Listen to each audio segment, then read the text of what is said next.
Barca. Ngayon nanalo ng 6-0 ang koponan ni Hansi Flick sa Valencia. Grabe! Wild yun!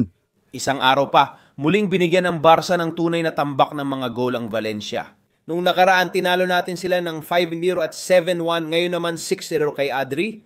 Marami na tayong naipasok na goal at sa totoo lang, napakaganda ng pakiramdam. Siya nga pala, mag-subscribe ka na, pindutin mo ang like button, gawin mo na ngayon. Tama, syempre. Pamilya. Sa parting ito ng video, ibabahagi namin ang aming opinyon sa laro. Isang laban na talaga namang nakakakilig kung saan ang Barca ay parang bulldozer at hindi pinayagan ang Valencia na makapasok sa laro kahit kailan. Sa tingin ko, nakita natin ang Barca sa kanilang prime. Ang best na bersyon ng maraming manlalaro na di natin nakita dati. Ang tinutukoy ko ay sina Cubarsí, Koundé at si Fermín López mismo. Pwede ba kitang banggitin? Halimbawa, sina Rafinha, Lewandowski, lahat ba sila? Ibig sabihin, nagsimula ang Barca ng season na hindi masama pero hindi rin sa pinakamagandang anyo. Ngayon, inilabas nila ang pinakamahusay para makuha ng Barca ang mahalagang 3 puntos. Pumangalawa tayo sa liga, 2 puntos ang agwat sa Real Madrid. At ngayon, muling nagningning si Eric Garcia. Cubarsí, nakita natin ang perpektong Gerard Martin, Koundé na pang-10 at mahusay na pamalit si Marc Asadon sa pagkawala ni Frenkie de Jong. Kahanga-hanga isang Pedri na nakakagulat. Nakita natin si Fermín bilang attacking midfielder na may 2 goal, nag-debut si Ronnie Bargui at maganda ang laro ni Marc Uraso. Lahat ay positibo. Si Ferran Torres ang striker sa starting 11 ng Barca. Maganda ang laro niya at nagkaroon ng 2 o 3 tsansa makapuntos. At tandaan, naglaro ngayon ang Barca na wala sina Balde, Frenkie de Jong, Gabi at Lamine Yamal. 4 na pagkawala na medyo mahalaga. Sila, Kahit kulang ang koponan, nagawa pa rin natin ito ng mahusay. Sa ikalawang kalahati, pinasok ng Barca sina Dani Olmo at Rafinha, agad-agad pagpasok ng ikalawang bahagi. Si Robert Lewandowski, Rafa at Jofla Torrens ay nag-goal para kay Gerard Martin.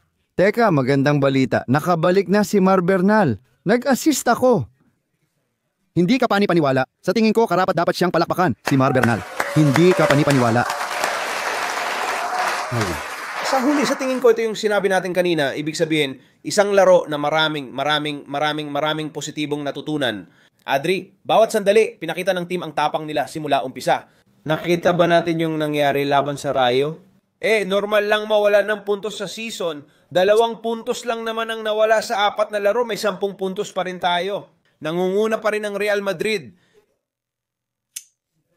Sa totoo lang, sobrang bukas pa ito. Ibig sabihin, huwag isipin ng kahit sino na. Tao, kasi hindi ko sinasabi, kasi may mga tao na nagsasabi na tapos na ang liga, at alam ng liga, hindi. Tao, hindi. 30. May 4 na hornada pa, marami pang mangyayari, 34 na hornada pa sa unahan, at tiyak na marami pang pag-uusapan tungkol sa Barca. Sigurado ako. At saka, ulitin ko, nagustuhan ko talaga si Rashford, nagustuhan ko talaga si Ferran, nagustuhan ko talaga si Bargui. Ibig sabihin, lahat naglaro ng isang laban. Sa totoo lang, napaka positibo. Si Jules Koundé, na parang hindi masyadong kapansin-pansin, bumaba ang laro, pero maganda pa rin ang performance niya. Sa totoo, bihira akong magbigay ng 10, pero ngayon hindi na ganun. Sa pangkalahatang bilang, masasabi kong nasa siyam siya. Sigurado akong kalahati. Sa tingin ko, dapat mataas ang marka ng Barca ngayon dahil mahusay talaga ang ipinakita nila. Tingnan mo, hiniling natin kanina. Ngayon, laban sa Valencia na galing sa panalo sa huli nilang laro. 3-0 laban sa Getafe at May malalakas na tao sa unahan. Sa totoo lang, ang Valencia ay sa minuto 70 pa lang ata unang tumira sa goal at isang beses lang silang tumira sa buong laban. Kasama si Joan Garcia na nabanggit natin ngayon na talagang napakasigurado. Kahit kaunti lang ang ginawa niya, napakaayos. At kapag hawak niya ang bola sa paa, lalong gumagaling si Joan Garcia. Sa totoo lang, ang Valencia ay parang walang bisa dahil sa opensa nila ay tuluyang nawala dahil sa napakagandang laro ng depensa ng Barca. Depensang hiniling natin kay Flick na sana mahanap at napakita nila ang galing sa balanse. Si Cubarsí, Eric Garcia, Gerard at Koundé ay naglaro na parang may gradong 10. Sa depensa, maganda ang laro at matatag sila sa bawat laban. Mabilis talaga at halos lahat ng duelo ay napanalunan ni Eric Garcia Cubarsí. ang tabalang yun ng mga sentral na depensa. Mukhang maganda. Sige. Sa tingin ko, kahawig ito nang nakita natin kay Inigo Martinez nung nakaraang taon.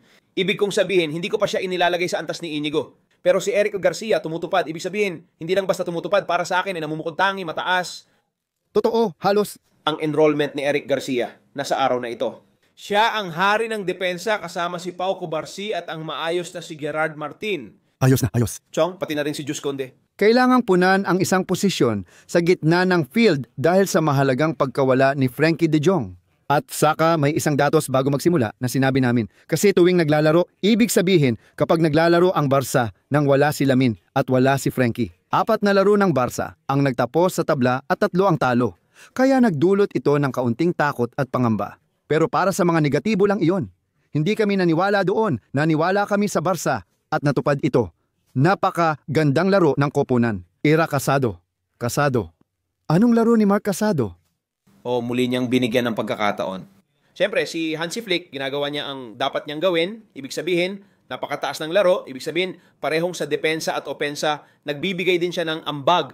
At sa tingin ko, isa siyang manlalaro na, siyempre, may taglay talaga siya. Di ba? Ang meron kasi siya ay may nauuna sa kanya na si Frankie de Jong na isa sa pinakamagagaling na manlalaro sa mundo sa kanyang posisyon. Kaya magiging mahirap para sa kanya. Kapag nagkaroon siya ng kahit kaunting pagkakataon na makapaglaro, na makapagpakita ng magandang laro, ayan na siya. Sa tingin ko, napakahalaga ng sinabi mo, kumbaga, nung nakaraang taon, di ba? Na hindi lang dapat may 11 na manlalaro ka, ibig sabihin, hindi lang dapat may isang starting, 11 ka, mahalaga yon. Dapat may 17 o 18 na manlalaro ka. Dahil sa Champions League, nararanasan mo ang ganito ngayon. Dahil ito ay parang 6-0 pero may 4 na wala gaya ng meron tayo ngayon. Sobrang laki ng epekto kasama ang mga manlalaro. Sobrang. Pangunahing susi, masasabi kong first 5 sa kahit anong koponan. Na ipanalo ang laban kontra sa Valencia sa bahay. Totoo rin na naglaro tayo sa Johan pero kailangan din nating ipanalo ang laban na ito. Lalo na matapos ang mga pagdududa dahil sa tabla kontra Rayo. Sa tingin ko, dapat sobrang proud si Flick, dapat masaya siya sa laban dahil naniniwala ako na si Adri Para kay napakagandang imahe ng Barca. May isa pang impormasyon at ito ay ang Barca. Pagkatapos ng mga international break, madalas silang nagkakamali. O kahit papaano, laging may nangyayari. Nahihirapan ka? Oo, laging may nangyayari. Masaya ako na handang-handa ang team. Sa tingin ko, tama si Ira na dapat maging proud at masaya si Flick. Kasi ngayon, lahat ng mga manlalaro sa field ay talagang nagtrabaho ng husto. Sa tingin ko, ibinigay talaga ng lahat ang lahat nila. At syempre, si Pedri, napakahusay pa rin. Boss at may-ari ng bola. Sa palagay ko, siya rin ang pinakamaraming humawak ng bola, kasama sina Cubarsí at Garcia. Pagkatapos si Ira, mahalagang attacking midfielder na dating di gumagana, hindi tulad ni na Dani Olmo o Fermin. Pero ngayon, anong laro ito? Si Fermin Lopez starter, 2 goal at muntik pa mag-hat-trick. Mahalaga si Fermin bilang manlalaro, kaya noon pang tag-init at pre-season sinasabi na namin na hindi siya dapat mawala. Tingnan mo, kahit bigyan ka ng 60, 70, 100, ano gagawin mo sa pera? Kailangan mong kumuha ng mas magaling na manlalaro, pero may mas magaling ba kay Fermin sa merkado? Wala. Imposible. Kaya, Isang manlalaro mula sa atin, taga-Barca at tunay na kule. at nakapuntos siya at ginawa niya ito. Oh, Hinalikan niya ang eskudo. Sinabi niya, oy, tingnan mo, ginawa niya ito. Oh, sinabi niya, nandito ako. Nandito ako sa lugar na gusto kong mapuntahan, sa lugar na lagi kong pinangarap na mapuntahan, sa lugar na lagi kong gustong magtagumpay, at ngayon gusto ko ipakita na nandito pa rin ako. Karapat dapat si Fermin na mapabilang sa pinakamagagaling. Sa tingin ko, marami pa tayong pag-uusapan tungkol sa kanya. sigurado ako dyan. At para tapusin, pamilya, ang atake, pasado sa 10 kahit wala si Minya, Rafinha at Lewandowski. Pasado pa rin sa 10 sa 11. Magaling silang lahat. At sa ikalawang kalahati, pumasok si Rafa. Nagpasok ng 2, pumasok si Lewandowski at nagpasok din ng 2. Marami akong nakikitang armas na pwedeng ipamigay. Kaya balanse naman. Fantastiko. I-comment ng mga tao kung ano ang tingin nila sa laban. Siyempre, at magkita-kita tayo sa susunod, Ira. Kailan ang susunod? Sa Huwebes, Newcastle-Barca, unang laban ng Champions. I-comment ang grado ng kupunan. I-chat na lang natin. Grado para sa Barca, 0-10. Tara, Barca. Kahapon, Barca ngayon, Barca palagi.